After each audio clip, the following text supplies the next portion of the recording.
Paz, irmãos, boa noite. Boa noite. Vamos abrir 1 Coríntios, capítulo 14. 1 Coríntios, capítulo 14.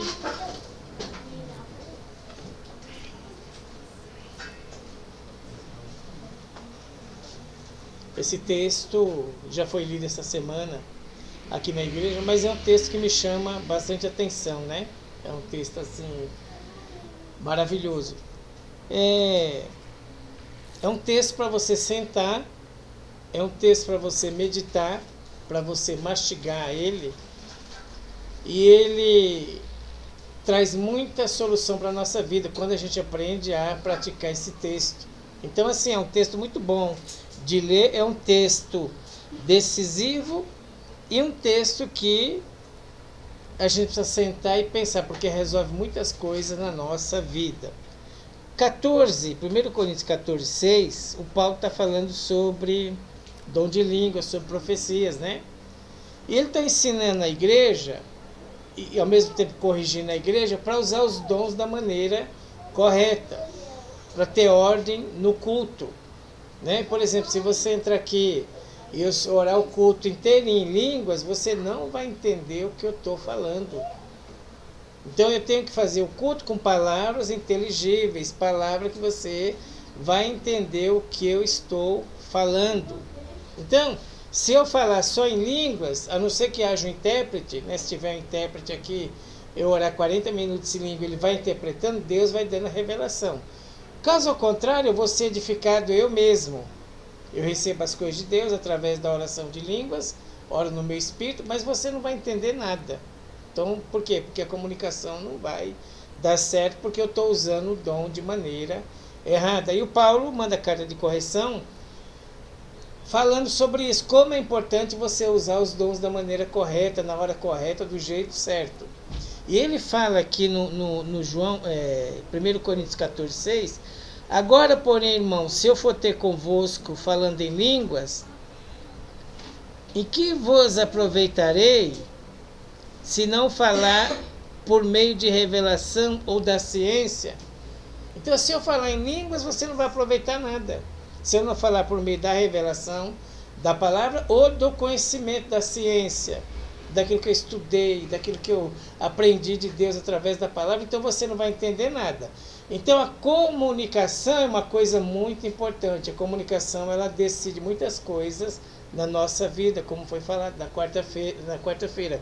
A comunicação é uma das coisas mais importantes da nossa vida. Então é um texto para você sentar em casa, como eu peguei aquele texto também que o Pedro pregou sobre a disciplina de Deus em Hebreus 12, na sexta-feira, eu sentei em casa, fui dar uma lida, estudar no rodapé da Bíblia, e estou lendo lá e desfrutando do texto, que a disciplina de Deus é com amor, toda a disciplina de Deus e correção é para a gente crescer, não é para matar a gente, nem desanimar a gente. A correção de Deus é para nos animar, para a gente crescer, né? Para a gente sair do lugar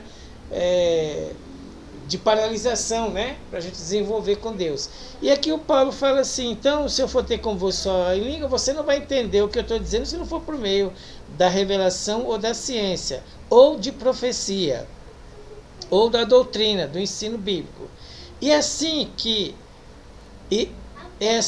instrumento inanimado é um instrumento de madeira, ele emite som, mas não tem vida. Ele é inanimado, né? Ele emite som, mas não tem vida. Versículo, se assim, é assim que instrumentos inanimados, como a flauta ou a citara, quando emite som, se não der o som distinto, quem se conhecerá o que se toca na flauta ou na citara? Pois também a trombeta, se der sonido incerto, quem se preparará para a batalha? Então ele fala de instrumento, dá o sonido certo. Se não der o sonido certo, ninguém vai se preparar para a batalha. Então Israel usava a trombeta, e quando ele tinha um tipo de toque, Israel era para avançar contra o inimigo. Outro tipo de toque era para parar. Um terceiro toque era para recuar. Se ele toca o toque errado, Israel ia perder a guerra. Na hora de parar, ele ia avançar, porque a trombeta deu o toque errado. Então eles seriam pegos lá pelo inimigo, perderiam a guerra porque o toque está errado. Como é importante, por exemplo, essa comunicação você se comunicar, por exemplo, com a esposa, você saber se esforçar. É que eu estou dizendo para você, esse texto resolve um monte de coisa na nossa vida. Como é importante se comunicar com o marido. O marido precisa saber o que acontece com você e você precisa saber o que acontece com o marido. O filho, você precisa saber o que acontece com o filho, e isso através da comunicação. E hoje, está certo que a vida é muito corrida, né?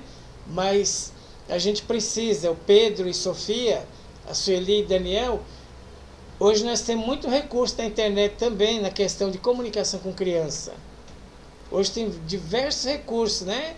Que fala sobre como a gente se comunicar com os filhos.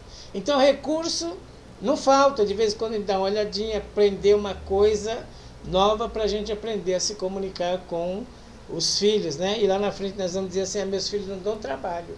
E é verdade, né? Eles cresceram dentro da igreja, eles cresceram se comunicando.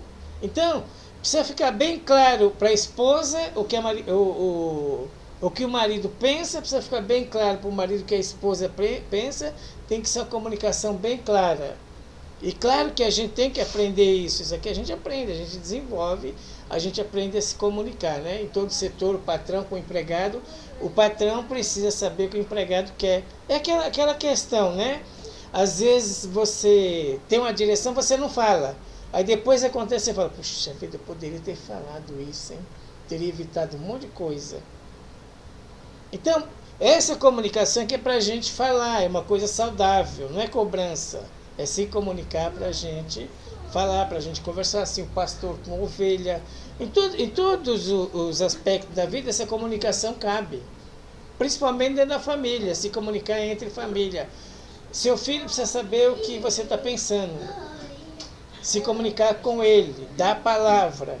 Então ele precisa saber, aí o filho se comunica com o pai também, saber como é que o pai pensa, então a gente precisa desenvolver essa comunicação. É um texto que decide muitas coisas, é um texto maravilhoso que o Paulo escreve aqui, né? Ele falando sobre a trombeta, que aqui no nosso estado, por exemplo, tem o toque da alvorada, que é o primeiro toque para o soldado acordar. Quando a trombeta toca de manhã, eles já vão levantar, já vão se arrumar. Porque é um toque, tocou o toque da alvorada, é hora da gente levantar e começar a trabalhar. Então, essa comunicação bem clara, a gente precisa desenvolver isso, a gente precisa aprender a falar. Às vezes eu já vi casal assim, né?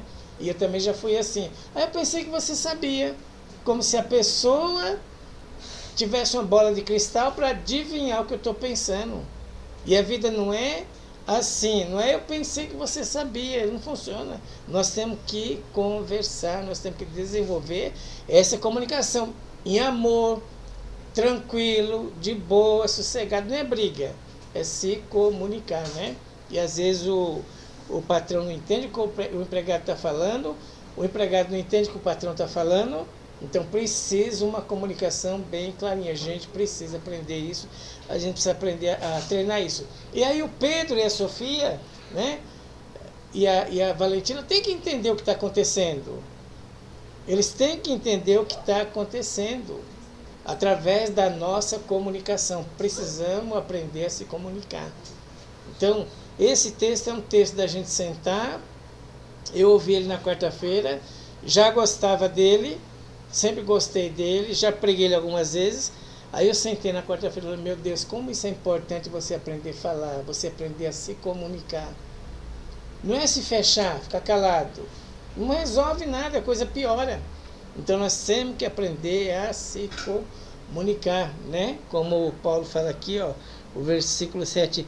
E assim os instrumentos inanimados, como a flauta e a citara, quando emite som, se não derem os sons bem distintos, como se reconhecerá o que se toca a flauta ou citara? Pois também se a trombeta der som incerto, quem se preparará para a batalha? Assim vós, se com a língua não disseres palavras compreensível, como se entenderá o que é dito? Então ninguém entende nada, vira aquela confusão. Por quê? Porque falta comunicação lá no trabalho, falta comunicação em casa. Então nós precisamos desenvolver essa comunicação. Aí eu fui para casa quarta-feira pensando, Deus, como esse texto é poderoso, como esse texto poderia ter resolvido bastante coisa na minha vida se eu tivesse entendido isso, como é importante você falar, como é importante você se comunicar, né? Porque vós estarão como falando ao vento. Se não há uma comunicação objetiva, nós vamos falar ao vento. Você vai falar, seu filho não vai entender nada. Você vai falar, sua mulher não vai entender nada, seu marido não vai entender nada, e ninguém entende nada. O exército não vai entender nada, na sua empresa ninguém vai entender nada. Por quê? Porque falta comunicação. Então, a comunicação é um negócio decisivo para a nossa vida. A gente sentar e a gente falar. Eu não sei se você, às vezes acontece comigo, acho que muita ansiedade, às vezes eu estou atropelando até palavras para falar. A pessoa tem que perguntar, o que você falou 2 vezes. A gente atropela as palavras, quer falar, está ansioso e a gente acaba atropelando até as palavras e a pessoa tem que perguntar o que nós falamos. O que você falou que eu não entendi? E quando a gente chega nesse ponto, é ponto da gente parar um pouquinho e analisar. Irmãos, esse texto é poderoso. É mais do que um cego enxergar, é mais do que um mudo falar, é mais do que um paralítico andar. Nós não temos cego aqui, nem mudo, nem surdo, mas nós temos uma palavra de direção para a nossa vida, de cura para a nossa vida. Como é importante a comunicação, né? A gente desenvolver esse espírito de comunicação. E como que ele começa? A gente precisa aprender a ouvir. Primeiro, para se comunicar bem, a gente tem que ouvir bem. Ouve primeiro, deixa a pessoa falar. Depois a gente vai e fala. Nesse tempo, Deus vai dando discernimento para a gente, vai dando sabedoria naquilo que nós temos que falar. Então, nem tudo deve ser respondido na hora. A gente ora, a gente espera e Deus vai falando, Deus vai mostrando o que a gente tem que falar. Então, se comunicar é uma coisa maravilhosa. É o texto que tem, desde quarta-feira, eu tenho me alimentado desse texto. Né? Como é importante a gente se comunicar. Seu filho precisa saber o que você pensa. E ele tem que falar para você o que ele pensa. E aí vão ajustando as coisas, né? Aí ninguém fala nada, fica emburrado, não conversa nada. Aí vão gerando os problemas, vão abrindo brechas, né? Vão sendo gerados os problemas, as lutas, as dificuldades. No versículo 19, contudo, prefiro falar na igreja 5 palavras com meu entendimento para instruir os outros a falar 10.000 palavras em outra língua. Então, Paulo falou, na igreja eu quero falar com meu entendimento. A gente tem que falar com entendimento. A pessoa só vai entender o que você está falando se você falar com entendimento. Se você se comunicar bem clarinho, né? Ela vai conseguir entender o que você está falando. Então, esse negócio, eu pensei que você sabia, não funciona. Nós temos que falar, né? Conversar. Falar não é acusar, é conversar e falar. Desenvolver esse relacionamento na nossa vida. E uma das coisas mais gloriosas que tem, era o que Jesus fazia, né? É o que ele ensinou para a gente, Mateus 26:36. Mateus 26:36.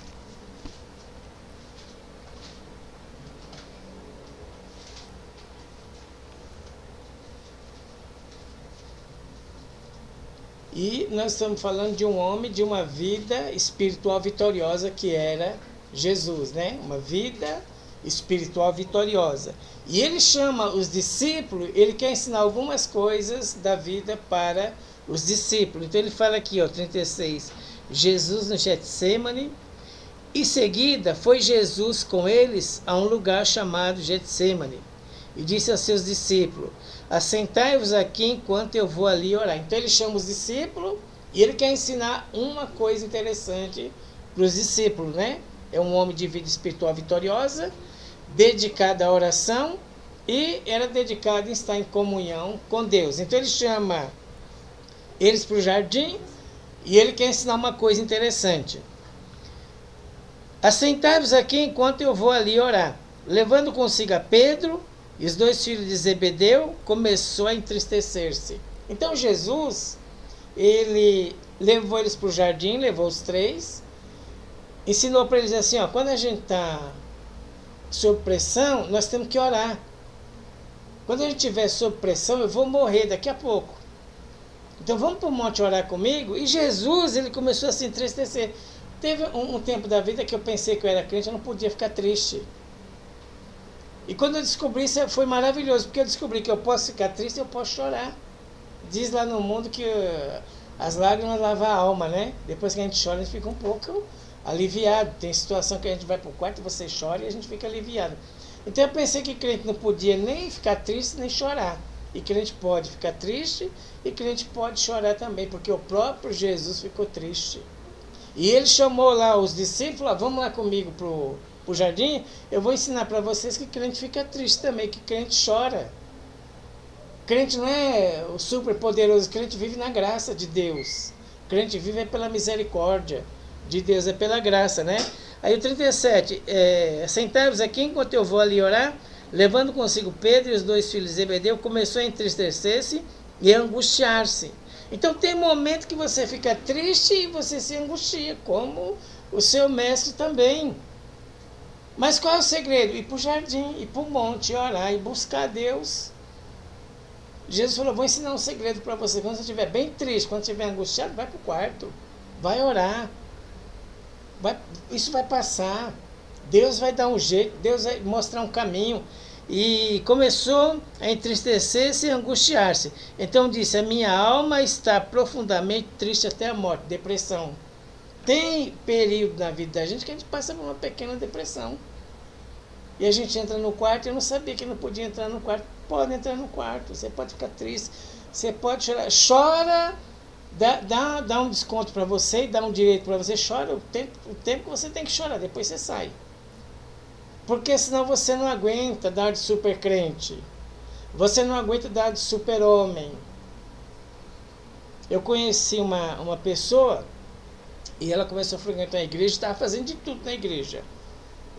Esqueceu até a família. Era de manhã na igreja, aí à tarde era evangelizando, aí mais tarde era no parque, aí voltava, aí domingo a mesma coisa. A gente falava assim, e a família? Você não vai visitar mais não? Perdeu a família, vai viver só dentro de igreja agora?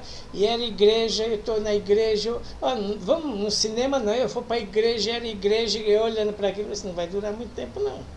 Está muita igreja. Demorou um tempinho, sumiu de igreja. Agora voltando, está voltando para a igreja. Mas sumiu, porque era muita igreja, aquele negócio, igreja de manhã, igreja à tarde, igreja à noite, ninguém suporta viver assim. Quando você vive assim, tem hora que você põe no automático. Já está acostumado a fazer as coisas da igreja, você começa a fazer as coisas no automático. Né? Você começa a fazer as coisas no automático. E aí eu falava assim, você não vai aguentar, o dia que você tiver um problema, você não vai nem saber lidar com a graça de Deus. Você fica nesse negócio aí de santão, só é santo, e minha igreja é melhor, e não se comunica com ninguém, você vai ter problema um dia, aí você não vai conseguir voltar, porque você pintou na sua mente que Deus é um carrasco. E foi dito e feito. Aquela correria toda, igreja, e, né? Depois acabou abandonando aquilo. Então, nós podemos se entristecer, nós podemos entrar no quarto. O próprio Jesus ficou triste, né? A Bíblia diz aqui que ele ficou triste até a morte. Nós podemos, só que nós vamos sair disso. Deus vai nos dar a vitória. Então, irmão, você tem um probleminha, vai lá no seu quarto e chora. Você tem direito de chorar, você tem direito de ficar triste. Você tem direito de sentir dor na sua alma, como Jesus aqui sentiu, né? A minha alma está profundamente triste até a morte. Ficai aqui, vigiai comigo. Adiantando-se um pouco, prostou sobre o seu rosto, orando, dizendo, Pai, se for possível, passa de mim esse cálice, todavia não seja como eu quero, e sim como o Senhor quer. E ele pediu, Senhor, será que o Senhor pode passar de mim esse cálice? Aí o que Jesus pediu? Passa de mim o cálice, e Deus não passou. Ele orou de novo, passa de mim o cálice, e Deus não passou. Por quê? Porque, irmão, nós temos que viver a vontade de Deus, não é a nossa vontade. Nós temos que aprender a viver a soberana, a plenitude da vontade de Deus. Eu estou sofrendo, mas eu vou ficar aqui. Eu estou padecendo, mas eu vou ficar aqui. Eu não vou sair da vontade soberana de Deus.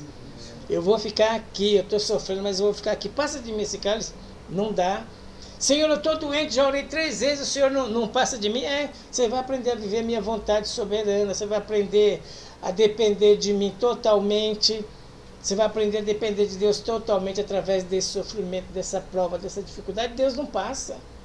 E não adianta chamar gente para orar com você. Aí o que aconteceu? Ele chamou eles para orar. Jesus chamou os 3 para orar. O que eles fizeram? Dormiram. O que você está passando não é o que o irmão está passando. O irmão está dormindo, você está numa prova ali com Deus que é só você e Deus. Não fique correndo para ninguém. Você vai chamar, a pessoa vai dormir. Eu falo, puxa vida, eu contei meu problema para aquela pessoa, entrou aqui, saiu aqui, ela nem...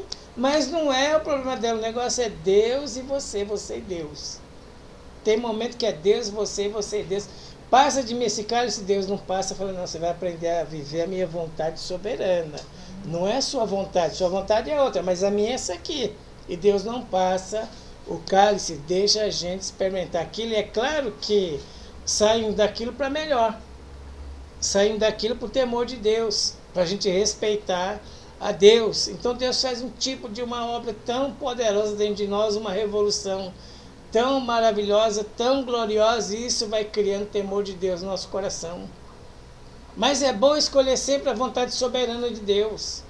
E interessante aqui do texto é que ele está dizendo aqui no versículo... No 45. Então voltou para os discípulos e disse, ainda dormis e repousais? Eis que é chegada a hora, e o Filho do Homem será entregue nas mãos dos pecadores. Fale de você. Jesus está falando da sua própria vida. Eu vou morrer. Eu vou ser entregue na mão dos pecadores, eu vou morrer, mas ao terceiro dia eu vou ressuscitar. Quando você é um cristão maduro, você fala de você. Não interessa mais a vida de ninguém. Não interessa o que fulano faz, o que fulano fez, o interessante é você. Ele está dizendo, eu vou morrer, estou falando de mim, o que vai acontecer comigo. Quando a gente chega nesse ponto, é um ponto de maturidade. É claro que pelas pessoas a gente ora, a gente ama e ora, e tenta ajudar. Mas o mais interessante do Evangelho é você falar de você, é você procurar a sua cura. Porque às vezes a gente está doente de alma, está condenando outras pessoas. A gente está doente e tentando corrigir pessoas. Então, o gostoso do Evangelho é quando você tem um encontro com Deus, você fala de você. Eu tenho isso, eu tenho aquilo, eu preciso disso, eu preciso daquilo, mas eu vou falar de mim. Você perde o interesse de falar de outras pessoas, você, pelo contrário, você ora por elas. Você sabe, puxa vida, essa pessoa está fazendo isso porque ela está sofrendo, está com algum problema, então eu vou interceder e vou orar por ela. Mas o bom do Evangelho que Jesus ensinou é quando a gente fala da gente, né? E dá para passar o cálice aí? Não dá, você vai ter que viver isso. Tem coisa na nossa vida que Deus não passa porque Ele quer que a gente aprenda a viver a vontade soberana dEle. E no sofrimento você aprende a depender de Deus. Você não fica mais culpando ninguém. Ah, fulano não me ajudou, ciclano não me ajudou, fulano não me ajuda. A gente começa a entender as coisas. Puxa vida, eu fiz uma dívida de 40 milhões e fulano não me ajudou. Mas fulano não é obrigado a ajudar você que não sabe mexer com o seu dinheiro. Você está numa fria porque você não aprendeu a mexer com o seu dinheiro. Não é culpa de fulano. E a gente vai aprendendo a ajustar nossa mente, ajustar nosso comportamento, ajustar o nosso pensamento por aquilo que nós padecemos, né? Vamos terminar aqui o 20:17, Mateus 20:17.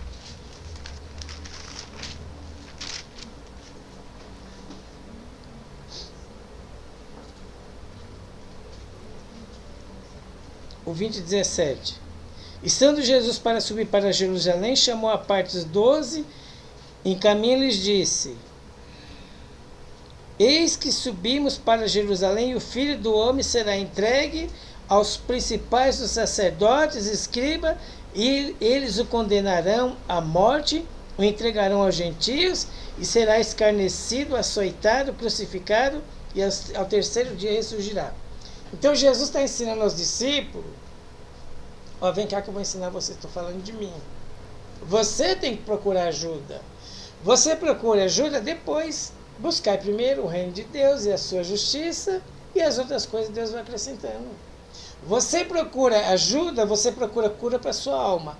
Das outras coisas lá fora, Deus vai cuidar para você. Cuida de você, em todo sentido.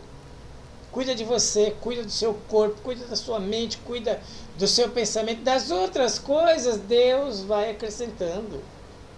Então Jesus ensinava aos discípulos, que ele falava dele. Olha, eu vou lá para Jerusalém, né?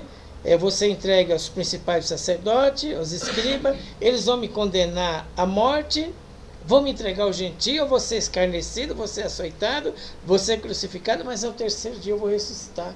Dentro dessas provas tem honra de Deus. Lá no final tem honra de Deus. Quando você procura cuidar de você, você é o templo do Espírito Santo, você é a noiva de Cristo. Quando você procura cuidar de você, dos seus traumas, dos seus problemas, das suas lutas, da sua dificuldade, Deus vai cuidando de outras coisas. Não é assim? Buscar primeiro o reino de Deus, a sua justiça, e as demais coisas Deus vai acrescentando. Aleluia. Se quiserdes me ouvir, você comerá o melhor dessa terra. Aleluia. Vamos cuidar da gente. Se a gente for cuidar dos outros, nós não vamos ter tempo de cuidar da gente. Cuida de você, da sua alma, do seu espírito, e deixa que as outras coisas Deus vai cuidando. Confia que nas outras coisas Deus vai fazendo. Deus vai agindo, mas vamos cuidar da gente. A gente cuida da gente, Deus cuida daqui, ó, e Deus cuida daí. Então, se eu me cuidar aqui, Deus vai cuidar daqui. E Deus vai cuidar daí. Se você cuidar de você, Deus vai cuidar de você, da sua casa, dos seus filhos, não vai faltar nada. Nós vamos ter uma vida abençoada. Então, vamos cuidar da gente? Jesus falava dele. Vai procurar sua cura, sua libertação, vai pedir oração, vai cuidar de você. Eu quero cura, eu quero me libertar, eu quero sair disso, eu não quero mais fazer isso, eu quero pensar diferente. E Deus vai cuidando daquilo que é nosso. Deus vai acrescentando. No final de todas essas provas tem honra. Né? Deus nos honra. Isaías 53:7, ele fala assim, ó. Foi oprimido. Você já viveu oprimido alguma vez? Eu já. Tinha mês que era quase o mês todo. Se tivesse 32 dias, era 32. Foi oprimido, foi humilhado. Já foi humilhado alguma vez? Foi oprimido, foi humilhado, mas não abriu?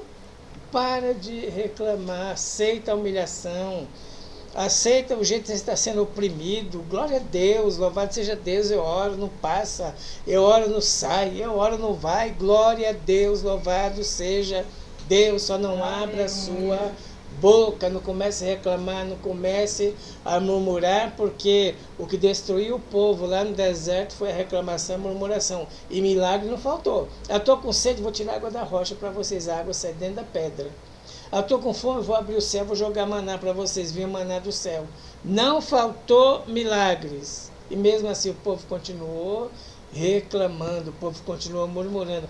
Eu estou numa opressão muito grande, estou sendo humilhado. Não abra sua boca para o homem, mas abra para Deus.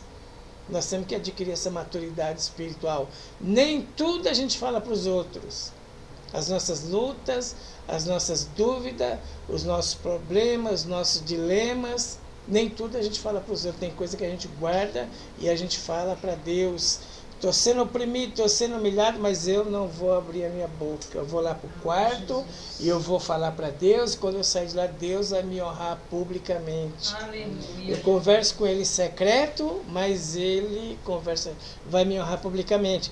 E se nós saímos do quarto, não oramos mais, mas Ele continua lá dentro esperando a gente. Aleluia, Jesus. Ele não sai do quarto.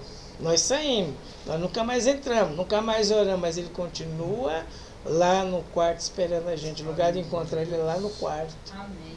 Então, irmãos, não vamos viver de reclamação não, de murmuração não.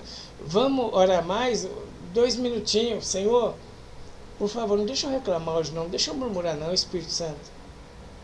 Começa a pedir esse favor para o Espírito Santo, para a gente não ficar reclamando, nem murmurando por causa de opressão ou por causa de humilhação. Em nome de Jesus. Não conseguiu pagar as contas sendo humilhado? Glória a Deus, vamos lá para o quarto. Vamos entregar o nosso dízimo, a nossa oferta, vamos praticar a justiça, mas fecha a boca, conta para Deus que Deus vai dar uma solução. A gente começa a reclamar, e começa a falar, e aí, em vez de arrumar o negócio desarruma tudinho. Então, irmão, vamos fechar a boca e vamos falar com Deus. Tudo que você achar estranho. Eu estou achando que isso aqui é assim, mas isso aqui está assim? Vai falar com Deus, para Deus pôr o negócio assim. Não vamos ficar reclamando, murmurando. Ele foi oprimido e humilhado, mas não abriu a boca. Vamos ser oprimidos, vamos ser humilhados, mas nós não vamos abrir a boca. Vamos dar o nosso testemunho diante de Deus. E um dia alguém vai olhar para você e falar, eu queria ser igual a você, você faz tanta coisa, mas não abre a boca. Não vejo você murmurando e reclamando. Esse é o testemunho que nós vamos dar. Você tem tanto problema, mas você não abre a boca, você não reclama. Está sendo oprimido, humilhado, mas não abre a boca. Você não responde, você não briga. Você não contende, você não manda resposta de volta. Vamos só obedecer, fechar a boca. E quando a gente fecha a boca, Deus fala pela gente. Né? Deus vai lá e responde pela gente cada vez que a gente fecha a boca. Amém? Vamos lá, Dani.